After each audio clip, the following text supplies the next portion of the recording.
Right, we have Ambassador Guilherme Patriota, Special Representative of Brazil to the Conference on Disarmament, currently now posted Consul General in Mumbai, and he is actually going to be, or is already, the chair of the current UN Group of Governmental Experts. To his right, Ambassador Wolfram von Heinitz, head of the Cyber Policy Coordination Staff at the German Federal Foreign Office, and he is currently the head of delegation for Germany's OEWG delegation. Next, Ido Moed, director of the Cybersecurity Department at Israel's Ministry of Foreign Affairs, and you have been the Israeli expert on previous GGEs at the UN.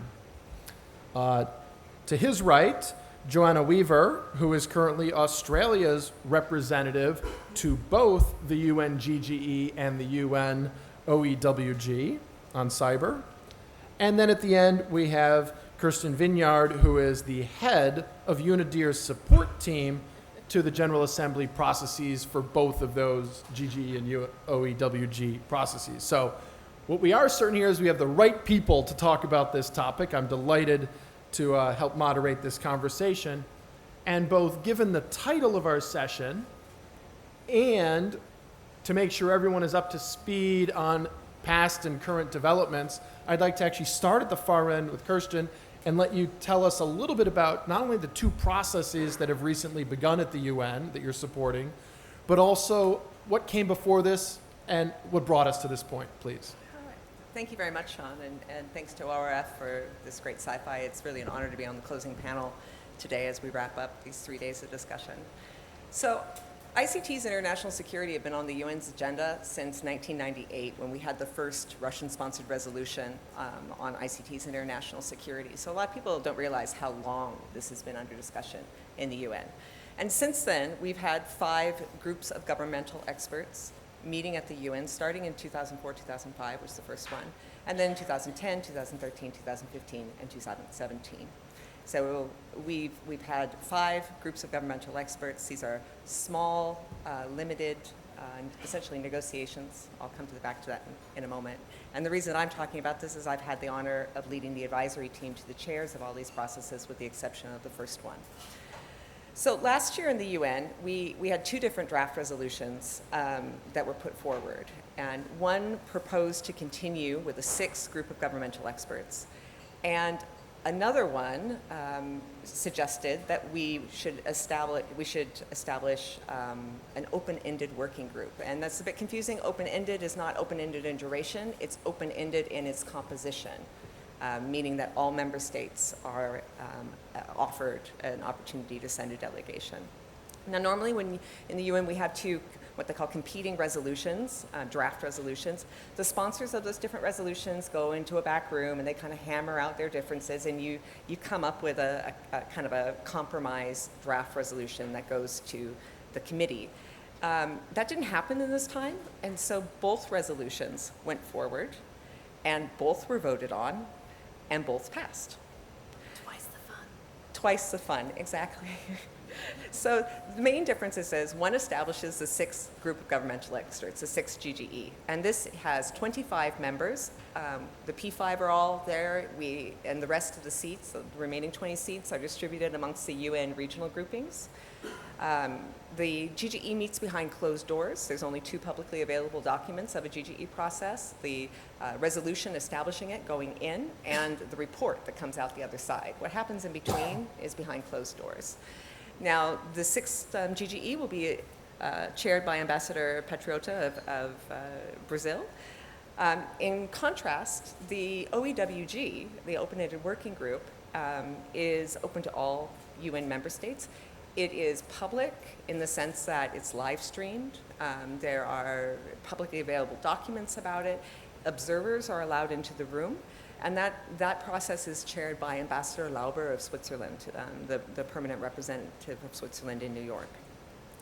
Now, what's interesting is these 2 resolutions have very similar mandates. They're looking at essentially the same issues. They are looking at norms of responsible state behavior, international law, how international law applies, They are looking at confidence building measures. What else? Capacity building.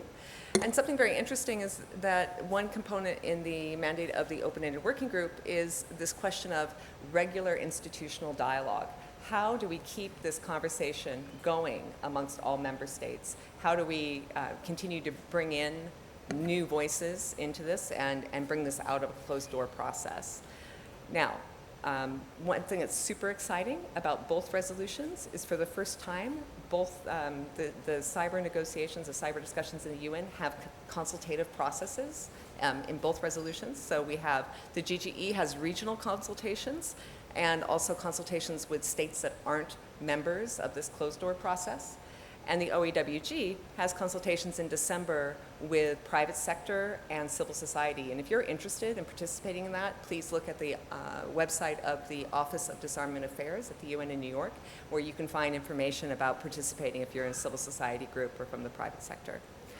The OEWG and the GGE have different timelines. The GGE meets in 4 one-week sessions. The first session will be in December. And it will continue until essentially mid-2021. The OEWG, by contrast, is 3 one-week sessions. We had the first session in September, and we'll have another one in February, and the last one next summer, mid-2021. So they're staggered in their implementation. They are both consensus processes, meaning everyone in the room has to agree to the text of the final report. It's a negotiated outcome document.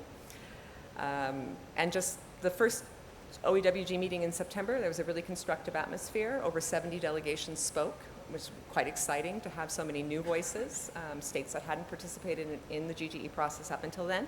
Clearly there's a hunger for a wider participatory dialogue.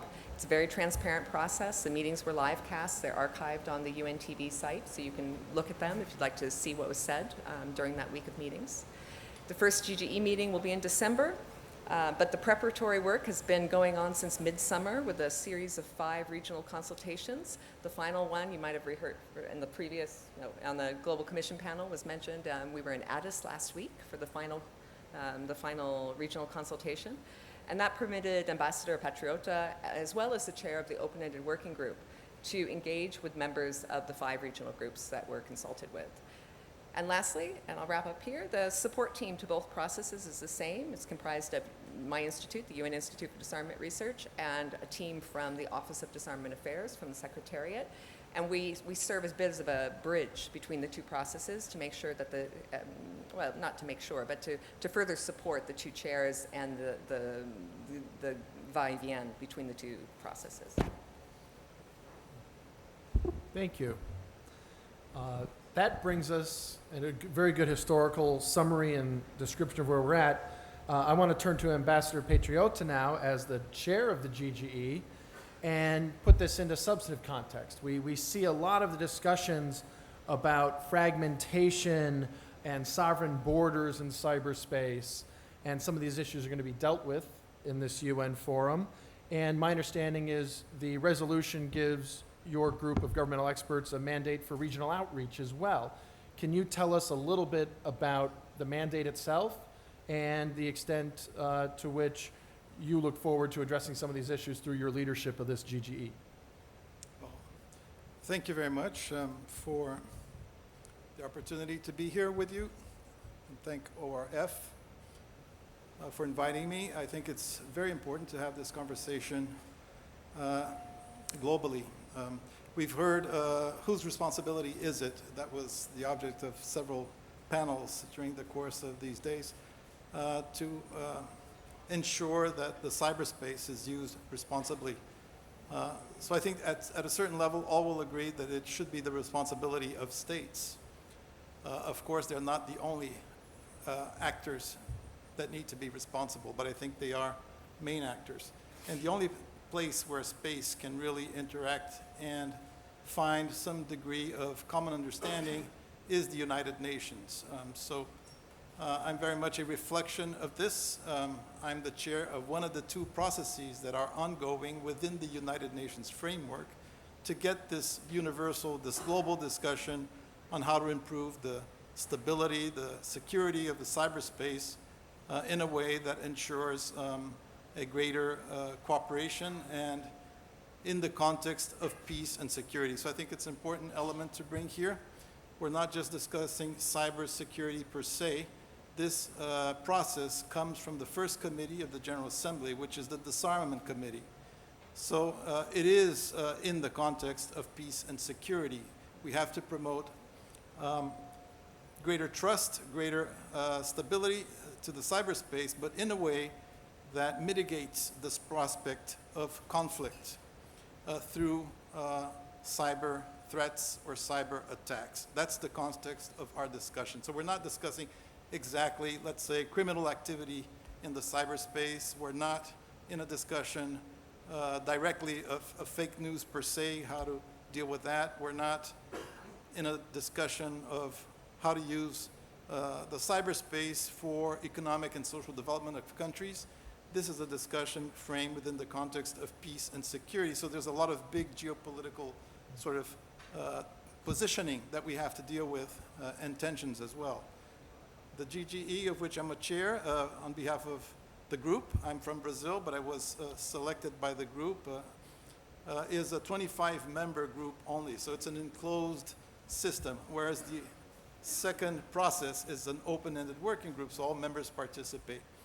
The advantage of the closed system, well, there's a disadvantage because it's less visible to the public, but on the other hand, countries can dare a bit more, and we can test the positions, the flexibilities of each one a bit more because delegates are there in their personal capacity, they're freer to speak out, and we can test some solutions or bridging positions. It's a mechanism for bridging positions and reducing polarization. So, you know, the idea is to conciliate and to bring countries together.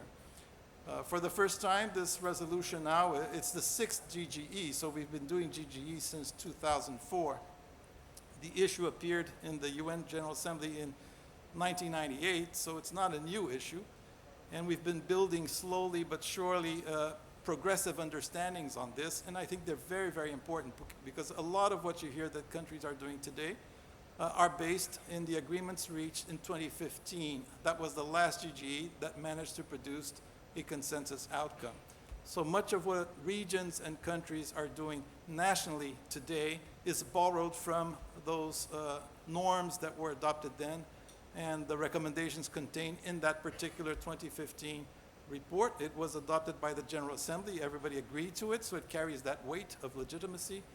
And the General Assembly called for countries to use the report and the recommendations as a guidance for whatever they do nationally with respect to promoting greater cybersecurity. So this time around, we have this mandate for regional consultations. It was built into the resolution, so it's a new thing. We intend to sort of build up on that. We held 5 of them. Bratislava with the OSCE, Brussels with the European Union, Washington, the Organization of American States, in Singapore. We held a session, it was the Singapore Cyber Week. In that context, we had a meeting with the ASEAN Regional Forum. In Addis, we had a meeting with the African Union members. And it coincided with other events, such as a meeting with the Global Forum on Cyber Expertise and the Global Commission on the Stability of the Internet. So all these things overlap and converge. There are several different tracks. My job is not an easy one, is to try to find a maximum degree of common understanding amongst countries that may have very different views on certain aspects of the threats and what may constitute a threat or an attack or a cyber attack. And I think we have to increase the world's convergence on this. It's important, I hear from some comments that were made here, a certain skepticism with respect to the UN and what states are capable of bringing to the table on this, because of course it's a multi-stakeholder and it's the concern of everyone, what happens to the cyberspace today. But I think countries are also important agents of change. They need to find, I think, they need to get together and have a common view of what regulations, what norms, what additional norms could improve the stability and the security of all, and reduce the margin for misunderstandings and conflict because certain countries will adopt different perspectives and will have different behaviors, let's say, with respect to the cyberspace. So that's the area that we have. That's what the world has. It has the UN. That's the Universal Forum. We're going to bring the regions together to the extent possible. In our informal consultations, we will have regional representations as well as individual national representations. This will be in the first week of December. And in the second week of December, it's our first formal session of the GGE, 5 days long. We're going to go through all of the issues that were discussed in the previous 5 GGEs with the hope that we can build a new layer, an additional layer of understanding that can be useful for everybody, governmental and non-governmental entities. Thank you. Thank you very much. And I think it's worth reiterating that as we launch these 2 new processes at the UN, we're building upon a foundation of 11 agreed norms from the UN in 2015 that were enshrined. They were put forward by the GGE in that year, and they were enshrined in a UNGGE resolution. So there's a foundation that hopefully these 2 processes will be able to build upon. I think there's more. There's a recognition that international law is applicable in cyberspace. So that's, I think, comes even before the norms, because the norms are voluntary, non-binding guidelines for state behavior, but international law is just that. It's international law that everybody has to behave. It's important to emphasize that one of the great achievements of the previous GGEs was to reaffirm that, or to state that international law also applies in cyberspace.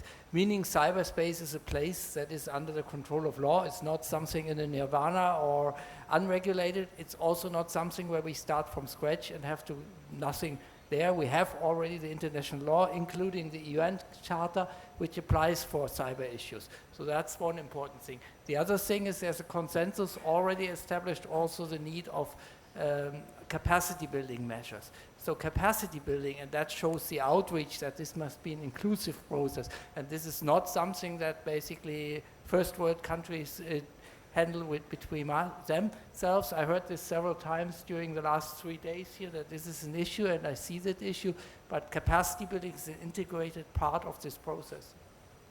No, and there are other elements, but I don't want to go too much into detail. No, I appreciate that. Very, very good points to highlight from the 2013 and 2015 reports. You just heard a little bit from Wolfram, but we're going to pull you into the conversation more here because I wanted to turn to our 3 national representatives. We're in a discussion about multi-stakeholderism, and I'm looking at 3 governmental experts and representatives. So I want to pose the question from your national perspectives, how can states and businesses work together on identifying or building norms and institutions to govern cyberspace and emerging technology? Sort of an open-ended question. I welcome you sharing your national views and your aspirations for these processes that your countries are going to be part of. So maybe we'll start with Johanna and move this way. Sure.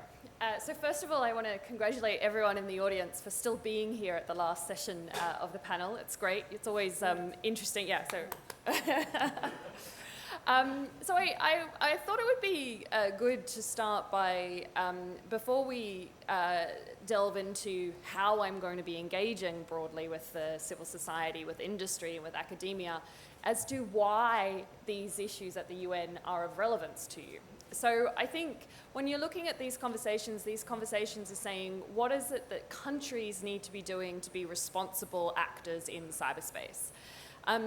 We are seeing an increasing scale, scope, severity, sophistication of cyber incidents around the world. And there are all types of actors in cyberspace, but certainly from Australia's perspective, we're still assessing that the most sophisticated threats to our networks that we're seeing are state actors. So when you think about that, it's the private sector that owns, manages, operates much of the underlying infrastructure of the internet. It's the private sector that, in most of the world, that owns and operates the critical infrastructure that is often subject of these incidents, but also that it's the private sector that is we look to secure our critical infrastructure and the information communications technologies that underpin much of our way of lives. So if we're talking about the biggest threats to these things being state actors, and these UN processes are looking at, okay, what guidelines do we need to put in place around what states should and shouldn't be doing in cyberspace? So we very much see that whilst we're talking about responsible state behavior in these conversations, it's really important that we have the input, the guidance, and draw on the collective expertise of industry, of academia, and of civil society. So we're engaging in several different ways. So I will be leading Australia's delegation to both of these processes, and like Kerstin, it's a deliberate decision to bring coherence to the engagement in both processes. We're engaging with industry. We've had some really productive meetings already with Microsoft and also with the Tech Accord companies. Later in this month, I'll be having consultations with industry facilitated by one of Australia's leading law firms. We're also engaging through the Australian Internet Governance Forum to really be plugging into the technical community as well, because I think one of the criticisms of these processes to date has been that there hasn't been enough engagement with the technical community. And we'll also be putting out a public call for submissions for the public, for civil society, to tell us what you think it's important that we as countries be discussing in these processes. And whilst that call will be a call to input into Australia's engagement in both of these processes, certainly the input and responses is not limited only to Australian organisations. So certainly I invite all of you, if you're interested, to watch out on that. Probably the easiest way to keep up to date in terms of call for submissions, etc., is to follow my Twitter account. And I'll stop there. Thank you. Ido. What's your Twitter account? Oh, it's _Johanna.Weaver. Good. Right. So, from Israel's perspective, a few observations about how we came to deal with cyber. Basically, there are two pillars. One is the economic pillar, and one is the security. And security, of course, is very clear. We're in an environment where threats on the national level are very prominent, and we are very experienced, unfortunately, with dealing with them. The economic part is that the technology that has been developed both for security as well as for Israel's economic sector, which is very much dependent on export, has become one of the leaders on a global level. And having these two pillars means that there is also a sort of an ecosystem which also involves the academia beyond these two first parts that I mentioned. And this kind of collaboration works well because of the specific environment in Israel. So there is a lot of trust in government. So the industry can follow proposals, guidelines, or regulation of the government pretty easily. There is discussion, and there is always a room for remarks and objections and so on. They will be discussed, but at the end of the day, the government is responsible, and that's acceptable to for all the players. On the other hand, the government also encourages the industry to come up with solutions. So we have the startup scene, and we have Beersheba that was mentioned earlier, a city in the southern part of Israel where specifically an ecosystem was constructed in the physical proximity to enhance this kind of dynamism. And these two parts is what we want to take on a broader level. And it doesn't have to be immediately the global level, but it can be on a bilateral or regional or global level.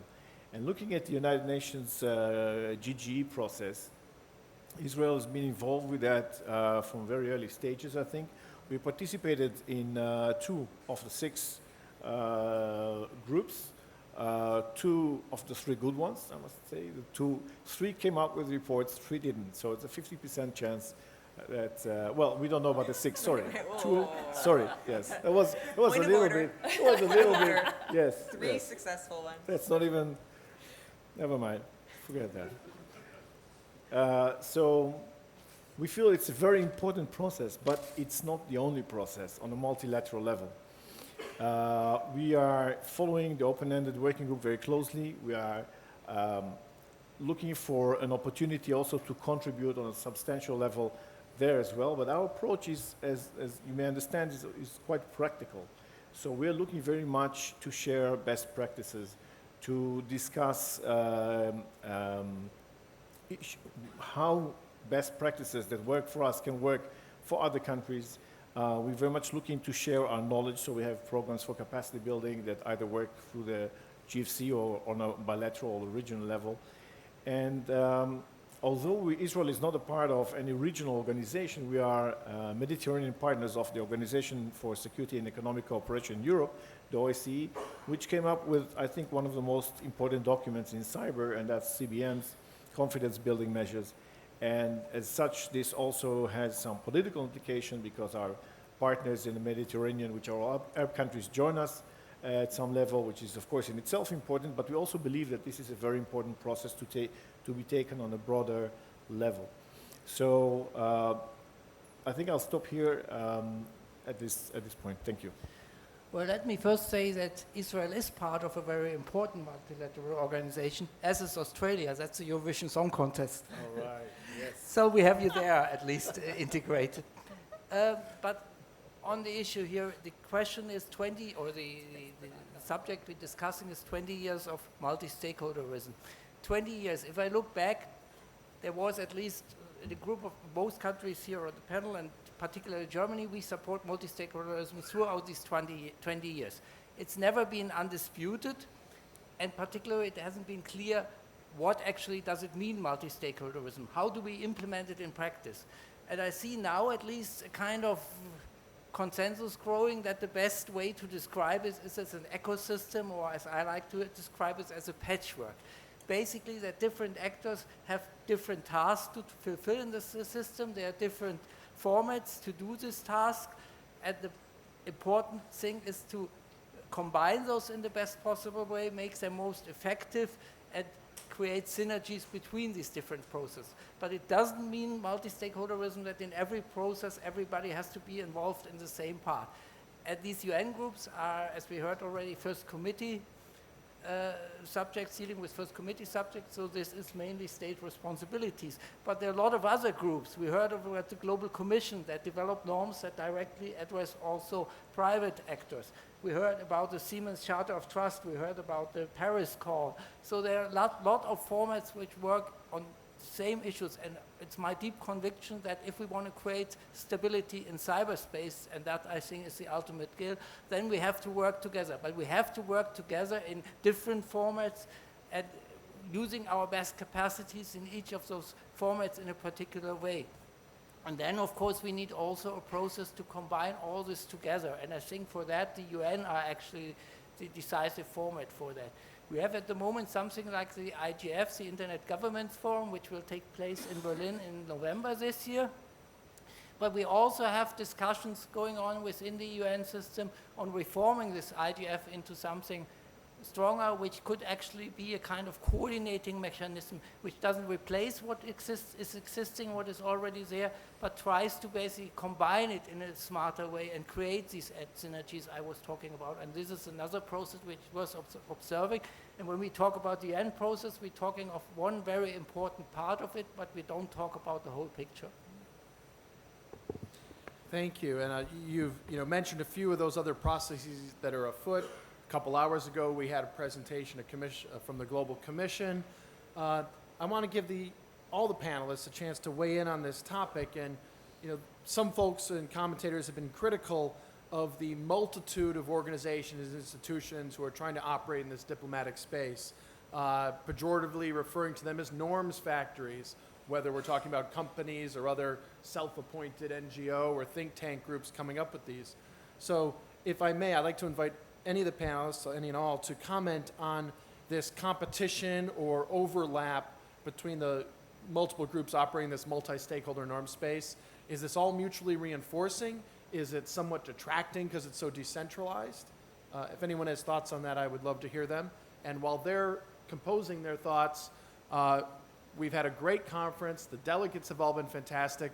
I want to end this session and our conference with a lot of thoughts from you all. So people who want to engage with this panel, please feel free to start moving towards the microphones to ask questions. But to our panel on this question of overlapping entities pursuing this space. Just a short comment. I think you're wrong. If you can't deal with complexity, I think you're wrong in this panel. You're wrong in this audience. Basically, I think that's the nature of the internet. It's the diversity, and we had another panel on diversity, and this is a reflection of that. We have different views. We have different opinions. Do they support each other? Is there convergence? There's no convergence, but there is support, and ideally there is synergy. Sometimes, of course, there is conflict, but we have to stand conflict, and we have to make it transform it into a creative conflict, yeah, so that something positive comes out of it. Just very short, I think there is a sort of a proliferation of norms in one way, but one of the accomplishments of the 2015 GGE was to state that norms are voluntary and non-legally binding. And that is important because that helps countries to understand where priorities lie and think about how should they implement them. And I think this is one of the issues that will linger for a long period of time, and it's fine with other organizations and fora come up with new ideas. We need that. We need the thinking of different parties to do the thinking, not just states, and we need to better understand where sort of boundaries lay from different perspectives. I think that's very helpful for stability. Thank you. Yeah, I think anyone who says there's too many people operating in this space, I totally disagree. I think there are not enough people paying attention to the strategic importance of this space. The different norms processes that are going on are incredibly useful in part for thought leadership in terms of what countries, what states should be looking to add to the list of norms potentially that we have within the UN system, but also because some of these processes are also looking at what are the norms of responsible behavior for companies. Companies also have obligations in this space. So the norms and the conversation is not always just looking at what countries should be doing, and that is very rightly the case. I do think, though, that in terms of how we can have the most impactful or the biggest impact on peace and stability, though, is to look at what it is we can do to have countries be implementing the norms that have already been agreed. Yes, we may need to add more norms, that is entirely possible, and there's been a lot of great work in that space. But rather than adding to a list of norms that already exist in the UN system that all countries have agreed to, rather than spending our time adding to that list, which some countries may or may not be implementing, certainly from Australia's perspective, we feel it's really important that we actually provide the frameworks, the understanding, capacity building if needed, to ensure that countries are actually implementing and adhering to their existing obligations. I just want to throw out something else, because we're talking a lot about groups that are negotiating norms, right? Discussing and negotiating norms, right?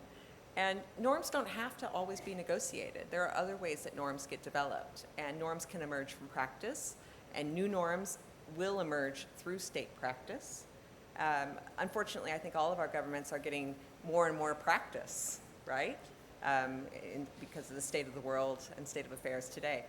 And in some ways that's good because, I mean, let's look at the silver lining of that. That means that we're consolidating what we thought in theory was a good norm with actually how we respond in reality. And that's going to help codify our norms, and it's going to help us bring in our allies and our neighbors into coalescing around how we respond. We can sometimes recognize norms being developed when norms are breached, when something happens and how people and nations respond. We can also recognize norms sometimes by examining actions where actors feel the need to deny or justify their behavior. So norms aren't always done through these processes of negotiation. So I think it's important to recognize there's other places that we can get. And lastly, norms, super important, but I might be a little bit provocative here. They're not the end-all be-all, right? There's a point where we have to... International law. Well, there is that, which applies, by the way. We need to perhaps transition from developing new norms to focus on demonstrating where we are observing the norms that have been already agreed. Exactly. We are perhaps reaching that inflection point where the international community needs to move from calls and commissions and charters and panels and accords and whatever else they are, right? And really get down with the principles and recommendations that those signatories say they adhere to, and they need to actively demonstrate the actions and the behaviors and the impact of those commitments that they have made, right? And that's, I think, where we maybe move that transition to capacity building, the need for capacity building, the need for cooperation, and the other parts of the mandates of these processes. And at the risk of becoming an infomercial, one of the things that Australia did for the open-ended working group was actually to put on paper the way that Australia observes each one of the recommendations in the 2015 report of the GGE. That is publicly available on the open-ended working group website and also on the Department of Foreign Affairs website for Australia. The G7 countries are working also on proposals how to basically the norms could be implemented. In the end, it's not only the developing in the norm, it's the implementation of the norms that count. Well, these are positions, in fact, to be discussed for the next couple of years in the two processes. So that's one view, which is quite widespread, is that there are sufficient norms. We now need to implement them, and we can build this through confidence building measures, through capacity building and cooperation, and help countries that have insufficient capacity to implement the norms to do those, to do so, because there is this belief that you need to level the playing field. If there are countries that cannot implement the norm, then that exposes the whole system to a certain vulnerability. You need uniformity in the implementation of norms.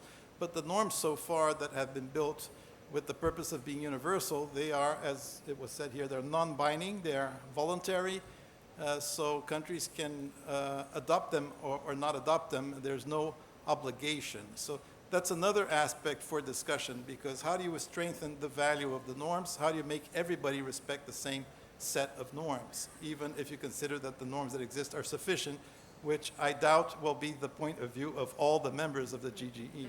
For some members, there is still an insufficiency of norm, and for some members, the fact that norms are voluntary and non-binding makes them less relevant, because it still allows for countries, for states, to have behavior that may not be as responsible as we wish. The fact is that the discussion, as I said before, is framed around concerns for international peace and security. So the issue here is the possibility of malicious use of cyber resources, including at the state level. There's the issue of militarization or weaponization of cyber resources. And how do you deal with that? Because it's hard to identify, it's hard to control in terms of jurisdiction, because it's a borderless environment. Sometimes it's very hard to attribute authorship for any incident, and there are millions of incidents going on. So I think at the UN level, there's a concern that we should have a common language, a common understanding that the norms perhaps shouldn't remain forever voluntary and non-binding. There should be a degree of strengthening of these norms, perhaps an expansion of these norms. For example, previous GGEs didn't say much about the idea of states agreeing that there should be the protection of the public core of the internet should be protected against attacks. There hasn't been a real outcome regarding the issue of meddling in electoral processes, or the effect that malicious use of the internet can have on democratic outcomes, which is a sovereignty issue in the end. So there are very different perspectives that we need to sort of find a way through. To me, the worst that could happen is a lack of agreement at the end, because then that leaves the world without a common reference. And then you can have the perspective of each region or countries going their own way with different solutions as to how they wish to regulate the internet, east, west, north, south, developing and then you start to have a problem here that the internet will not bring on the promise of being this sort of global, universal space for everybody to interact and to bring additional prosperity. It's going to be the reverse. It will begin to fragment and splinter into several different areas of control, areas of different regulations. I think we want to avoid that. So consensus building here, to me, it's the key. Can I just make one point of clarification when I say that our current priority from Australia's perspective is implementation of the existing norms? I don't want that to be misunderstood as Australia saying that there is sufficient norms. I think it's a question of where we think we can best prioritise our resources and where we will have the most impact. But certainly very open to hearing those suggestions, and if there is that swell of consensus for other norms, definitely very open to them. And then on the question of voluntary and non-binding, I think the norms being voluntary and non-binding, I think it's also from when we look at these, important to remember that norms don't replace our international legal obligations. They complement our international legal obligations, and together they set clear expectations of state behaviour. And I think that is also a really, as we embark upon this exercise, going to be front of mind for many of us as we go through. Well, thank you all for your comments. I must say I personally find it compelling that both these panelists and previously the Global Commission representatives all identified implementation and capacity building as two very key areas for future work. With that, I do want to turn to the audience. May I start here with you, sir? If you can identify yourself and then ask your question. Thank you. Thank you, Chair. My name is Ashwin from Indonesia. I would like to get more information about the UNGGE that you mentioned, Patriot, Ambassador Patriota, and also our friend from Australia and others. You see, the problem of cyber security and cyberspace regulations always the case when WSIS-1 was started. At that time, if we still remember, because of the different ideas about how the cyberspace should be harmonized and should be regulated, we have the UN set up the UNGGE, Global Commission on Internet Governance, which was, and the result was, some options of the result was given in the WSIS, the second WSIS. Still, that time, the world cannot have ideas as how, the same ideas as how the cyberspace should be regulated. And hence we have the IGF, which will, until now. Now, I would like to know whether a UNGGE expert also look into the result of the UNGCIG, which is still, I believe, the problem is still valid until now, and because the same problem also come up during the ITR meeting in Dubai in 2013, so 2012, perhaps, I don't forget. But the split there is the same problem. That's number one.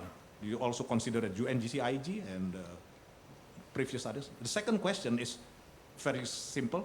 Does UNGGE also look after, say, current problems? For example, Ambassador Patriota, we have a problem of up to countries, Amazon cooperation of treaty organizations to make the .amazon name, DNS name for there, and they cannot get it. You see, and it caused a problem because I saw my friend Ambassador Benedict, who always have with all his friends have a problem on that. So I would like to know whether UNGGE also look after small problems like that may cause tension between countries. Thank you. I think there were a couple points there addressed to you, Ambassador, and also Johanna. So we'll start here, and anyone else who wants to weigh in. Well, we're not meant to duplicate discussions that have been going on in other forums. And I think the domain name issue, for example, it's not for the GGE to really address that. We can address things that are not very, very directly related to peace and security, but may have an indirect impact. So I think, for example, the issue of promoting and protecting human rights in the cyberspace. That's referenced in the resolution, so it's a part of our discussion too. The application of international humanitarian law, how it applies to the cyberspace. That's also a sensitive matter, but also a matter for discussion because it does have peace and security implications. Other aspects are not that much the focus because in the end, what we're addressing is cyberspace in the context of international security. That's how these resolutions have been framed historically. So I think we have to really be clear, not duplicate discussions that happen elsewhere. In our case, there's a bit of a concern with finding systems that will, lower the possibility of threats and possible attacks or malicious use of the internet being cause for additional tensions and conflicts and confrontations globally. So that's the job at hand. Of course, there's been a lot of emphasis here on confidence building measures and capacity building and cooperation. One idea that is already happening is that regions and countries are setting up these systems for response in face of different incidents in the internet. So they create a focal point, national focal point. Governments have to organize in a way that there's an identifiable focal point that deals with these incidents. They create computer emergency response teams nationally that receive training and that will sort of follow a certain protocol and know what to do in light of different incidents that happen. There's a system of mutual assistance when states request the assistance of another state as to how do I deal with this incident. The other state is meant to respond positively. So all this is creating a bit of a network that can be strengthened and work as a global system, a little bit like tsunami warning. We have a global system that detects tsunami and then it warns countries if there's the possibility of being hit by one. I think here the idea is also a bottom-up one, that we build the system bottom-up from the nations upward, and nations that don't have a lot of capacity would receive cooperation at the adequate level from those who have, and would follow more or less the same procedures, would measure the attacks against the same types of norm. Whether they're sufficient or not remains to be seen. That's going to be the object of discussions. So this is a system for mitigating conflict, and providing greater reliability. And the reliability of the cyberspace is something that is useful and positive for everybody, for citizens, for companies, for doing business. If the internet is no longer reliable, it's insecure, you can attack it from each and every different angle, then the whole edifice will fall apart. Did anyone else want to comment? I'll just very quickly, I think, thank you for the question. The work of WSIS, the ITU, of the IGF is incredibly important work. That work really is looking at how do we actually keep the internet as we know it functioning and as that underpinning global piece of incredible critical infrastructure. But it really, as Ambassador Patriota has mentioned, it's a different focus to the work of the GGEs, in the sense that the GGEs are very much focused on what do we need to do as an international community to prevent the escalation of incidents in cyberspace that will have an impact on international peace and security. So both bodies of work are incredibly important, but they are largely separate bodies of work. I will say, though, also that Indonesia is one of the 25 countries on the GGE, and I very much look forward to working with the Indonesian representative as we go forward. Great. Just a short remark, with your permission, Sean. When I started working on cybersecurity, I looked up on the internet and I wrote on Google, who runs the internet? And the image that I got, a lot of text, but I got an image which is a sort of impossible picture of the globe with a list of about a dozen organizations on both sides of it that are involved with running the internet. And one of them is ICANN, and it's IGF, and a lot of other technical organizations. And when I looked at it, I thought, well, I mean, it's not broken, so what do we need to fix? And we realized that it's not just the internet. We realized that it's also communications, networks, and data, and a lot of other things. And we also have to realize that there are a lot of organizations that deal with different parts of it. So we also have to manage our expectations vis-a-vis the GGE. But that the leading process, being the GGE, is because states there are able to or needs to come to terms together to consensus about what is responsible state behavior. And we spoke about norms, and I think that first and foremost we have to think about how international law applies and what does that mean for new norms, or do we need to adjust things that already exist? I think that is the main process in that context.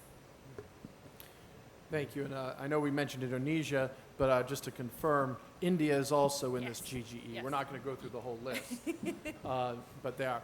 I'll finish on this side, and then we'll move to the other side. Sir. Well, S.S. Bakri from Institute of UN and UNESCO Studies. Well, my question is, coincidentally, we have today also the Israeli delegate. You know, on 4th July 1976, Israel performed a deus ex machina in cyberspace by rescuing its hostages along with aeroplane from the Entebbe airport of Kampala from the clutches of Ugandan tyrant President Idi Amin. Do you think that was one of the earliest acts in the realm of cyberspace which Israel practiced on July 4, 1976? Was it a miracle of rare device according to you? And second question is, how much cybercrime is costing the world economy today? All right. To you, Ido, I guess. Well, I think the first one, the second one I'm not sure, but I'm not aware of any cyber event taking place during the Entebbe operation. I mean, it was a very courageous political decision and wonderfully executed on an operational level, and a miracle for Israelis to welcome all these hostages back home in a sort of a dream coming true. So I couldn't comment on whether there was any cyber that involved, but I'll have to look that up, I suppose. As far as cybercrime, I think the number is very, very, very much, but it's in the trillions. And the question is really, how do you measure damage? There is direct damage to physical and digital assets, but there is also indirect damage. There is collateral damage. There are a lot of issues that need to be taken into account, but I think governments realize that if you try to compound the damage in terms of GDP, it can be very, very significant, and therefore governments are very much inclined nowadays to invest in cybersecurity. I think that is one of the driving motives for governments to invest in enhancing cybersecurity, not just in cyber solutions, but also in capacity building and enhancing domestic capability to mitigate cyber attacks. I just want to add on the cybercrime issue. I think that one aspect is cybercrime is if there's one positive element in cybercrime, it's that one that it creates common interest. And there is already a norm also relating to cybercrime that states are responsible for action that happens on their territory, basically. So you have a responsibility to send your law enforcement against cybercrime. So that is already some understanding, and I think this is also something we can bind in, because our ideological differences may be as big as they are, but we're all threatened by cybercrime. All right, we're coming close to time, so I'm going to take the last three questions from the gentleman standing at once. I'm going to ask you each to be brief, and then we will turn to the panel for their final comments. You give Indian a mic and ask him to be brief. Okay. Brief question. I wanted to phrase it more subtly, but I'm going to be direct. Norms factories are small country problems.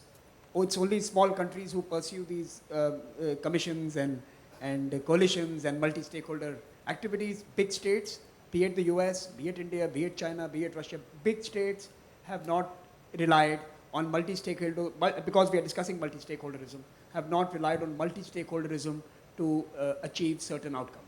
So what is your question, sir? This is the question. I want you to comment on this fact, that this is small country play, big countries don't get a damn. Okay. From that side, then we'll finish here. So my question is to Ambassador Patriota from Brazil. you made an interesting comment in reference to domain names. From last 1.5 years, just to comply with the European GDPR policy, we have shut down the who is registry, which revealed that who are the actors running malicious domain for phishing or malware campaigns. Probably while we discussed the problem of attribution, that was probably the only thing what the world had to attribute something to any malicious actor. When you make that comment that it is not for us to look into this specific problem discussed somewhere else, we are looking to create a framework so that conflicts do not happen. I think I disagree. It is your responsibility at UN to also see that people who create conflict are also brought to book and attributed. Thank you. Hi, my name is Kamal. My question is somewhat flows from Sameer's question. How do you see this approach of quote-unquote state sovereignty that has been advocated by countries like China and Russia? These countries have basically argued that to say that cyberspace is not without borders, and they have invoked things like the law of the sea. How do you respond to an idea like that from a norm's point of view? Thanks. All right, thank you very much. I'd like to start at the far end of the cursor. We'll move back and give the GGE chair the final word. I heard 3 issues. Norms factories are small country problems.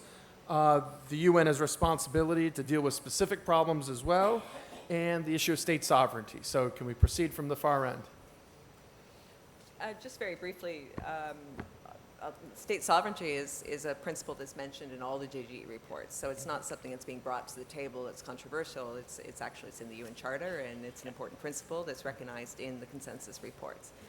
And as far as norms, these norms processes happening outside the UN system, I think I might disagree that they're small country problems. Some of the norms that are being developed and advocated outside are norms that were put on the table at the GGE process by states that some of them I wouldn't consider particularly small, but they didn't find consensus. And that's also something that we should be thinking about, is why they did not find consensus in a group. And now they're finding consensus outside, but in a like-minded or a more like-minded community. So it doesn't mean that they're bad. It doesn't mean that and maybe they will be elevated to a consensus process now that they've found purchase outside. Great. Johanna? I think I'm going to take a slightly different angle on the norms factory question. I think norms in general are often accused as being something that small, medium-sized countries are attracted to. International law itself has its biggest attraction in the sense that it allows small countries to hold large countries to account. So I think there is a leveling of the playing field that comes from international law and norms that is attractive particularly to small and medium-sized countries. But it doesn't mean that large countries aren't vested in this process. I think Russia's leadership of this agenda through the UN process is one example. And the engagement of the large powers in this process, they wouldn't be engaged in the way that they are if they didn't see this as having relevance to them. The question of attribution, I think, is a really important one. The one point I would make on attribution is, yes, it is difficult, yes, it is complex, but attribution in cyberspace is not impossible, and we need to move the conversation on and make sure that we are actually ensuring that irresponsible behavior in cyberspace, that countries are held accountable, that malicious actors in cyberspace are held accountable. And on the question of sovereignty, 100% agree with Kerstin. Sovereignty is not just it isn't a norm. Sovereignty is at the core of the UN Charter, which is at the core of international law, and the UN groups have recognized the centrality of sovereignty in this space. And one example of that in the norms context is the norm that was referred to by Wolfram about countries should not allow their territory to knowingly be used for malicious activity in cyberspace. That requires a country to know what is going on within their territory and the obligations that derive from that. And it's also a good example of how norms complement international law by providing that depth and understanding of how those legal principles that have existed in the physical world can be applied in cyberspace. All right, I'll join the previous remarks on the sovereignty. I think that's very clear, the position that the UNGGE expressed in the reports.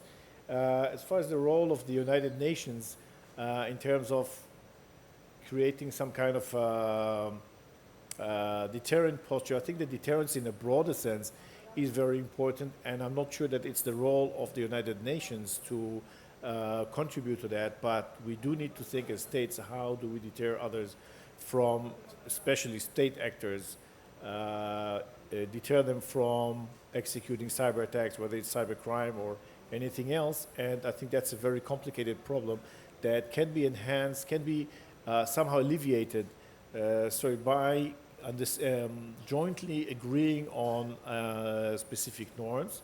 Of course, agreeing that international law applies, but also by being more proactive in this sense. And there is a very big discussion that takes place mostly outside the United Nations to what extent deterrence can be created either by attribution or other processes, being more proactive approach of countries, and more countries are coming up with statements that they have sort of offensive cyber capability. So I'll leave it at that. Yeah, just on small countries, big countries, I mean, generally I agree, but I think if the saying that there are only two kinds of countries, small countries and small countries who haven't realized that they're small countries, I think if that is true somewhere, then I think in cyberspace, because you, even as a big country, you always face the whole wide world. It's the World Wide Web. So I think this is true. And one example, I mean, I totally share the view of Johanna concerning attribution. Attribution is very difficult, but it's not impossible. The next step is what you do with attribution. And the principle is clear: bad behavior in cyberspace can't go unpunished. So you have to act, and you can't act alone. Even if you're a big state, you can't act alone. If you're a small state, you have to work together. And small and big states work together against bad behavior in cyberspace. That's the way forward, I think. So there's a joint interest. Yeah, I think you can address this from different logics. For some countries, they look at this as sort of the traditional arms control problem, like you would address nuclear weapons in the past, and that would be through very heavy-handed treaty-making obligations negotiated between or among the nuclear powers, and then that would sort of bring somehow a parity and stability and ensure a degree of peace. But peace through mutually assured destruction sort of logic. And I think to apply the same logic to the cyberspace is not an obvious transition, because in the cyberspace you of course have the leaders in technology who can more easily and who can perhaps with the greater technological advantage that they have, they can use the cyberspace to their advantage.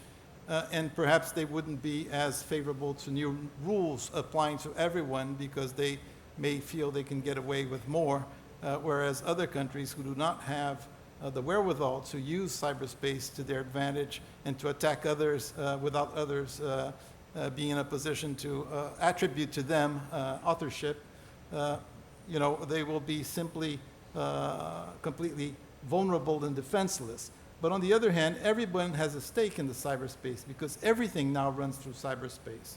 So it's not just a national security interest in the strict sense. Even the big guys, companies, they operate elsewhere in the little guys' jurisdiction. Their financial transactions go through everybody's cyberspace, so does their communications, so on and so forth. So I think it's in the interest of everyone, big and small, that norms that are universally accepted be sort of brought towards, be built in this new consensus. It cannot be a rigid system of treaty making because I think of the nature of cyberspace. It's so fluid and everybody works in there, companies, private sectors, individuals, so on and so forth, and everything now will be digitalized and will be cyberspace based. So you really have to tread carefully. That's why I think this sort of progressive buildup through norms that are non-binding, voluntary, but you can always sort of extend your understanding of how these norms apply. The issue of international law is not a simple one. Of course, we have recognized that it does apply, but we haven't managed to take the following step. How does it apply? Is there a common understanding as to how this thing applies? What constitutes an armed attack according to the UN Charter? You will get several different answers if you pose that question, and probably will not get a consensus outcome. But I think you need to have the discussion. Nothing is off the table. One advantage of these GGE processes is that you can more or less discuss anything within the mandate that the members agree to discuss. So the limit is the agreement of the 25. And the 5 big ones are there, and they usually are the most difficult to bring together. So they articulate the center. The other ones support, and if there's agreement amongst the 25, anything can be discussed, anything can be agreed. But if one dissents, then the whole outcome simply falls, and I think the world is left with emptiness, which is not good. All right, well, thank you very much, all of you. This concludes this panel. Before I turn it over to Samir for closing remarks, I would like to personally thank all the delegates for your contributions to Sci-Fi 2019 and ask you to also thank this panel.